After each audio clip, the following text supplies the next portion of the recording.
Tu vois ça? Ça ne sert à rien. Oui, en tant que parent, clairement, il faut le dire, on a peur qu'il se fasse mal, qu'il ait un traumatisme au niveau de la tête, qu'il se casse quelque chose toujours. Sachez que ces petites choses-là, eh bien, ça ne va servir à rien. Si un choc doit se produire, ça se produira. Dans tous les cas, quand ils sont vraiment bébés, ça va être le syndrome du bébé secoué qui va primer. La boîte crânienne, quant à elle, est quand même formée et assez dure pour résister au choc.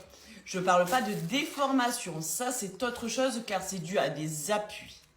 Donc ces petites choses en soi, ça ne sera pas utile. Si vous voulez vraiment protéger votre bébé de la tête, tout simplement, ça va être comme le vélo, comme la moto, tout ça, eh bien ça sera un casque. Et dans l'apprentissage, c'est quand même bien que bébé sache comment se protéger, comment se rattraper sur les mains, des choses comme ça. Savoir quelle partie de son corps aussi est plus ou moins fragile. Tout ça, c'est de l'évolution et de l'appréhension de son corps. En effet, il y a des casques de plagiocéphalie, mais ça, c'est vraiment des cas particuliers.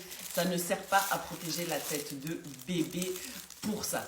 Bien sûr, il faut faire attention, toujours surveiller, être présent, mettre dans un lieu sécuritaire. Mais sachez que si votre bébé, par exemple, tourne de sa propre hauteur, même du sol sur le carrelage, dans tous les cas, ça ne va pas casser.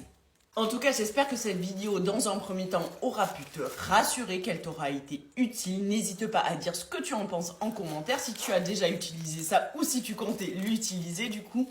En tout cas, n'hésite pas à partager, à mettre en favori et je vous fais des bisous.